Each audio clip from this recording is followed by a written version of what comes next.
He's got this problem, right? And he's telling me, we're eating, by the way, while he's telling me this. There's no better time to talk about it. Yeah. Yeah, that's the best time, you know. Here, you want some kielbasa? Yeah, all right, well, let me tell you what's going on. By the way. And he's telling me this, and I'm telling Let me tell you what's not working. I'm thinking about all my... So, you know what it comes down to? It could be your mom. Could be your mom. That could be even worse. Could be your mom. At least with your dad, you could, you know. Well, yeah, well... I don't know. Sometimes it's like, I don't want either one of them to tell me any of this stuff. Oh, yeah. I don't care who it is. But, yeah, it's easier from your dad. But me, him, and my stepmother are sitting there, and he's telling me this, you know. And I'm going, that's good, Dad, I'm eating. And he's like, well, hold on. Okay. And the doctor tells him he's got to achieve, what do you call it? Well, he's got to have an orgasm at least 3 times a day just to kind of clean stuff out. I don't know. I don't know why. I'm just sitting there going, Dad, I'm still eating. You know, you're still telling me this. Oh, boy. Yeah, he's telling me all this. And then I thought about it in the middle of it. He's not getting it. He's not taking the hint. No. He doesn't. He knows what I'm saying, but he keeps going because you know how people are. When they get over 60, they got to keep that mouth going, or they'll forget what the hell they're going to tell you. So they just say, "Well, that's fine, but I got to tell you." Okay. So I thought about it, and I said, "You know what he's got there is a prescription for porn. That's what he's got." Oh God. Because he's telling me, he goes, well, you know, your stepmother, you know, after once or twice, she's kind of, so I got to go to the computer. I'm going, that's great, Dad. And he's going, oh, but I can't watch the movie. I'm like, okay, you don't have to explain it. But, I mean, that's a beautiful thing, you know. Is that covered under major medical? Is that covered under major medical?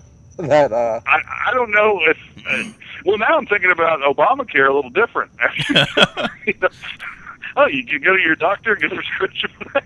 I mean, what's your wife going to do? She's like, where are you going? I'm going to go fill my prescription, you know? You know, I just heard, I don't know who the comic was, but he said we're raising a generation of men who have been trained to only have orgasms in desk chairs. That's true, unfortunately. But, you know, they'll come out. What that does, though, that makes us more inventive. Then we come out with products to cover the chairs and, you know, and all that. I mean, you know, it's called evolution, John. That's right, evolution. But no, I'm just giving you that as an example. I'm up there and I'm just talking and blah, blah, blah. And that comes up and boom, I just ran with it the other night and just put it all together. I had kind of thought about it a little bit, but not completed the whole bit. Right. So I just went ahead and did it. Because that's what's a good thing about having a club local that you play at a lot, is that you can go up, you know, and play around and do different material, and new material. That's a good place to try the new stuff before you go out and you really got to prove it, you know. Now, do you predominantly play in the South? I noticed most of your venues are kind of the South and out to the Midwest. Do you ever go up north, say New York and Boston, in that area? Yeah, I was about the whole month of January. I was in Dubuque, Iowa. I was in Wisconsin. I was almost in Canada. I was one exit away from Canada. Sault Ste. Marie. Where's that? Is that That's Michigan, yeah. Yeah. It's the UP. Yeah, I was with the Upers. Yeah. And nobody knows what the hell that is once you get past, you know, say Milwaukee. But that's Upper Peninsula people. Upper Peninsula, yeah. People forget about that. They just know about the mitten. Yeah. Right. And there's only like 2 roads up there. and one of them's dirt. If anybody doesn't know what he's talking about, look at a map. Now, do you have to when you go up there? Do you change your material around, or you just kind of try to use the same stuff?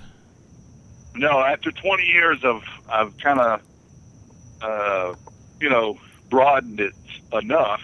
Mm-hmm. You know, that I talk about stuff that is kind of very broad. You know, living with women and you know, stuff like this, and relationships, and you know, throwing some party and stuff. Right. And my dad's penile problem. Everybody knows about that. Well, you know, the funniest stuff is stuff that really happens, because you can't make it funnier than true life is. There's nothing funnier than that, and everybody can relate to it.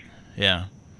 You got to relate to people. I don't think, and when people like Carlin and some of these other folks get to a certain, I don't know if it's age, I don't know what, they're just not funny anymore. I think it's because they've lost the touch with the average common people that are coming to see them, you know. You know, you Oh, right. You can't go do yacht jokes, you know. Yeah. Yeah, right. That's like a band who gets crazy, wildly popular, then loses touch with the whole basis of why they wrote that music, that anger, that angst, that being, the being the underdog. Well, they're not that anymore, so they can't, it's just not They there. lose the eye Whether or of the not tiger. Exactly. There's Exactly. no. You can't write a song about how bad your butler is. Yeah. That. It doesn't work. Yeah. Right. I mean, they're bad. They get bad. So Yeah, that's. You can write a song about doing coke off of hookers' boobs, but boy, you write a song about the butler didn't clean the toilet good enough. That's just not going to work. Yeah, that's not going to go over too well. Or how high your slip insurance is down at the yacht club. That's tough. Exactly. Yeah. I mean, people can't relate to. You got to keep in touch. I mean, unless you're doing just nothing but upper crust country clubs, you got to keep in touch with the people that come to see you, or the people that go out. That crowd that goes out and wants to experience life, and not sit at home. Now, how do you see the comedy club scene going? Is it like a steady crowd, or has it been declining over the years? It's changing since I started, and I talked to another comedian about this the other day. You take from when I started, we had clubs. We had a club in Charleston where I'm living that was like Wednesday through Saturday. Where you're at was a great club, the Comedy House Theater, and it was I think it was Wednesday through Saturday at least. Mm-hmm. And then Greenville had at least a weekend room. That may have been a Thursday, Friday. And then there was a big room in Charlotte. Then Savannah had a nice. Now think about it. I've just named 5 cities. Right. Now, of all those cities, what's left right now? Hardly nothing. I'm going to do a Monday in Savannah next week, and then let's see. I did the room up there with you by you guys, and y'all are in Chapin, but I did the Columbia, which could be a good room. That could be a nice room, but it's not going to be a week-long room. It's going to be a Friday, Saturday room at the most. And that's just a microcosm of how comedy's changed. Now, I don't know if it's getting, to where it's worse, or if you want to say it's dying. I don't think it's dying. I think it's kind of transforming into something else. There's a lot of guys that come off of the acting, a sitcom or movie. Their career starts down, going down. So what do? Go back they to stand up. Take our damn jobs. Really, is what they do. They come out. I see. Now I haven't. That was like I said. That was my first time at a comedy venue like that, and I really enjoyed it. I would definitely go. Maybe not every week, but I would make it a regular habit to go to something like that. I think it was that much fun. I think that's part of the little bit of the problem now. I mean, the economy has hurt me and everybody else, but I think the other side of it is, and hopefully when the economy turns around, is that people will think like you about going, hey, I've never done that. As far as comedy has been and is popular and everything, there's still a lot of people that have it. And how old are you? Are you about my age, aren't you, John? I am. Well, how old are you? I'm 42, so I'm guessing we look about the same. I'm 44. Yeah, I'm 42, so we're close. So think about it. When you were in your 20s, which would be your go-out party days, yeah, you hadn't been to a comedy club. See, now think about that. That was probably if it the heyday. Yeah, if it had been introduced, I think that part of the problem is just like a lack of advertising, and like I heard about that comedy club from you, so right. I mean, how wrong is that? I mean, if I had known about it, I probably would have gone sooner. So, well, that's the other thing is that a lot of club owners nowadays, advertising's down, and they don't push comedy anymore. They push Pauly Shore, or the big name. Yeah. If they got a big name coming into town, well, then they'll make sure and get people in the room. Oh yeah. But my dad just came out. He heard me talking about his iPod. Is that what you called it, Dad? Bypass. He's on the radio. I mean, he's in the room listening. That's all right. Lenny's outside with crickets. It's fine. Oh, I don't live with him. Just out of But anyway, I think it's okay. You can call him your. Hey, you could call him your roommate. That's okay. That's what I did for the first 32 years of my life. I call my parents my roommates. I didn't think about that. If I have to move in, I'll do that. I like that. Thank you. Or you're the good son. You're the good son that's taking care of him. Either way. Either way, hey, Dad, when somebody comes over, could you limp a little, please? You know what I think has to happen, John, is I think people need, these clubs and everything needs to start pushing just comedy as comedy, not damn, all right, well, this week is this guy, but boy, next week we got Pauly Shore, and we got Skippy from, I worked with Mark Price a long time ago. Oh, yeah, from Family Ties, yes. Yeah. See, these guys, they're not comedians. They had a sitcom. Well, that's what I was wondering about Pauly Shore. What's he gonna? Is he gonna get up there for a half hour or 45 minutes and make the weasel sound? I mean, I've never heard him tell a joke. Now, Pauly Shore, I can't take that much umbrage to that because he actually did do stand up before he was into the movies. Right. So I got to give him that much credit. But these guys that Skippy, and then there was a guy Walt Willie. I forgot his name. He was supposed to be on the. It was